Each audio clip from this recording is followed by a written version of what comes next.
প্রভুর সবচেয়ে প্রিয় শেষ, আপনি কি করবেন?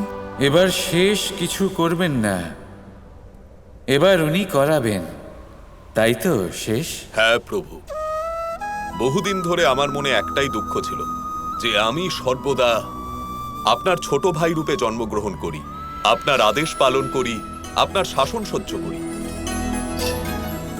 কিন্তু আপনি তো আমার সবচেয়ে বড় স্বপ্ন পূরণ করে দিয়েছেন, কারণ এবার নারায়ণের এই অবতারের সাথে আমি নারায়ণের বড় দাদা হিসেবে জন্মগ্রহণ করতে চলেছি। অদ্ভুত। নারায়ণের প্রত্যেক অবতারে আমি কোনো ভূমিকা অবশ্যই পালন করেছি, আর এইবার বিশেষ ভূমিকা পালন করব। এমন পবিত্র সম্পর্ক তৈরি করব যা যুগ যুগ ধরে স্মরণ করা হবে। সাহায্য করুন প্রভু, সাহায্য করুন, সাহায্য করুন প্রভু, সাহায্য করুন, আমাদের সাহায্য করুন। কি হয়েছে কুমার? ঘোর অন্যায় প্রভু, ঘোর অন্যায়। তাই আপনার সভায় আসার দুঃসাহস করলাম। কুমার, তোমাদের এত চিন্তিত দেখাচ্ছে কেন? আপনার অবতার রূপে এদেরও ভূমিকা আছে। আমার অভিশাপের ফলে কালনেমির হাতে এদের মৃত্যু ঘটবে, তবেই এরা মুক্তিপ্রাপ্ত হবে। আর এই জন্মে কালনেমি পৃথিবীতে কংস রূপে জন্মেছে। মহারাজ, সময় হয়ে গেছে। প্রতীক্ষা শেষ হলো। অদ্ভুত, এবার ওই শিকড়কে শেষ করব আমি, যে আমার বুকের মধ্যে ফুটতে চাওয়া কাঁটাটাকে জন্ম দিতে চাইছে।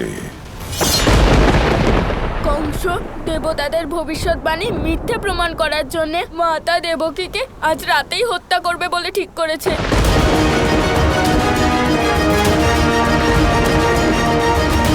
ওরে পাষণ্ড কংস, এটা কি করতে যাচ্ছিস তুই? দাঁড়াও কংস, আমার কথাটা শোনো। দেবকী তোমার বোন হয়, নারায়ণের কথা ভেবে ওকে ছেড়ে দাও। নারায়ণের জন্যই মরবে ও। না, দাঁড়াও কংস, আমার কথা শোনো। ও তোমার বোন হয় কংস। মাতা দেবকী না থাকলে আমরা পুত্র হিসেবে জন্মগ্রহণ করব কি করে? আমাদের বধ করবে না কেউ, আমরা মুক্তি কিভাবে পাবো প্রভু?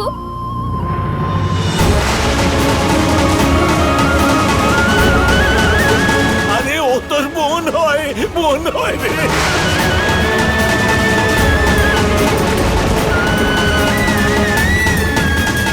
কংস!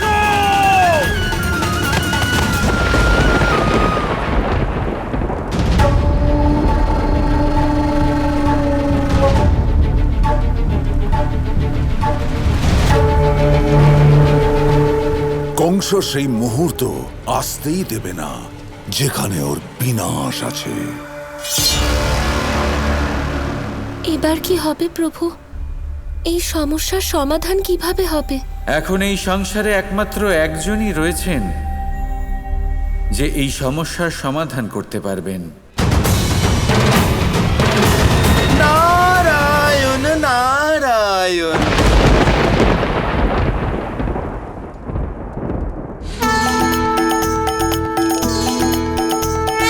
विष्णुभक्तं गुणश्रेष्ठं वीणावाद्यविशारदं ब्रह्मपुत्रं महामुनिं नारदं तं नमाम्यहम्। এ কি দেখছি আমি? মহারাজ কংস একটি সামান্য ভবিষ্যৎবাণীর ভয়ে নিজেরই বোনের হত্যা করতে চলেছেন। নারায়ণ, নারায়ণ, এই সংসারে সবাই কি ভাববে? আপনি ভয় পেয়ে গিয়ে নিজেরই বোনের প্রাণ নিয়ে নিলেন। হ্যাঁ, ভয়ের সাথে কংসের কোনো যোগ নেই নারদ। কংস ভয় পায় না, ভয় দেখায়। আর আজ দেবতারা ভয় পাবে। দেবতাদের আর কি, ওনাদের কে চেনে? কিন্তু আপনি তো মর্তলোকের মহারাজ। মানুষেরা কি ভাববে? ওরা তো এটাই ভাববে না যে আমাদের সম্রাট একটি সামান্য মায়ার কথায় ভীষণ ভয় পেয়েছেন। তখন কি আর ওরা আপনাকে এরকম ভয় পাবে? না, ওদের মনে যদি আপনার জন্য কোনো ভয়ই না থাকে, তাহলে কংস বেঁচে থাকা সত্ত্বেও মরে যাবে। নারায়ণ নারায়ণ।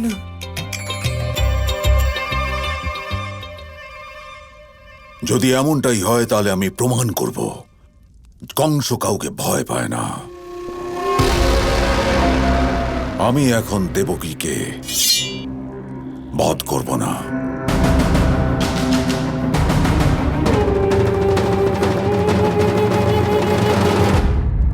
আমি শুধুমাত্র দেবকীর অষ্টম সন্তানকেই মারব।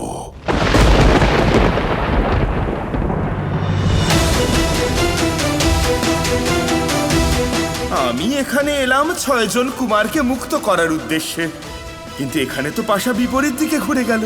এবার কুমাররা কিভাবে মুক্ত হবেন? হে কমল নয়ন, পথ দেখান। কখনো কখনো প্রার্থনার মধ্যেই পথ লুকিয়ে থাকে দেবর্ষি নারদ।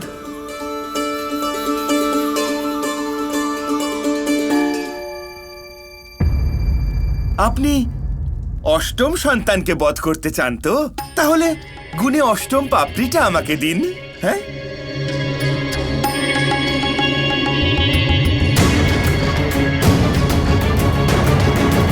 সাবধান, আপনাকে কেবল অষ্টম পাপড়িটাই ছিঁড়তে হবে। এটাই অষ্টম। তাই নাকি?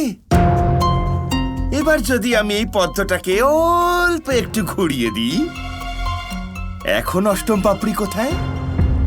এটা কেমন ধাঁধা নারদ? গণনা তো একটা ভীষণ জটিল খেলা, দেবতাদের দ্বারা ছড়ানো অন্ধকারের মতো, এই পদ্মটার পাপড়িগুলোর মতো। ঠিক বলেছ নারদ। এবার আমি দেবকীর 8 সন্তানকেই বধ করব। 8টা পাপড়ি ছিঁড়ে ফেলবো আমি। নারায়ণ নারায়ণ নারায়ণ নারায়ণ। দাঁড়াও নারদ।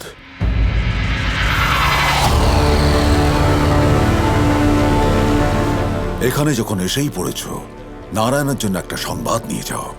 ওকে বলো যে কংসের তলোয়ারের ধারের মতো ওর বুদ্ধিও খুব ধারালো।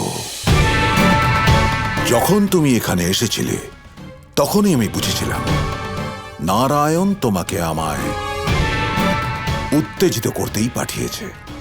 তারপর যখন তুমি দেবকীকে না মারার কথা বললে, তখন আমি বুঝেছি যে নারায়ণ জন্ম নিতে চায়।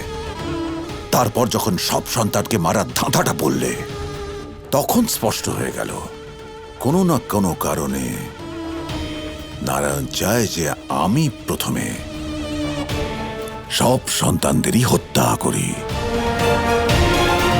আমি রাজি হলাম, এই জন্য নয় যে আমি নির্বোধ মানুষ, কিন্তু এই জন্য যে আমি নির্ভীক। আমি যদি চাইতাম দেবকীকে না মেরেই ওর সন্তানদের জন্ম নেওয়া আটকাতে পারতাম, কিন্তু এখন নয়। প্রথম থেকে একেবারে শেষ পর্যন্ত তেমনটাই হবে যা তোমার নারায়ণ করতে চায়।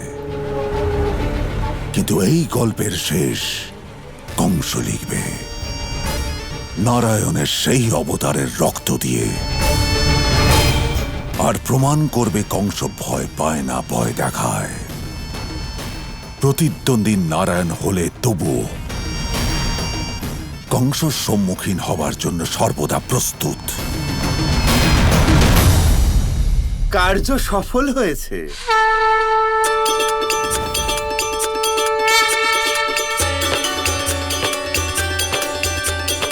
আপনাকে তো সফল হতেই হতো।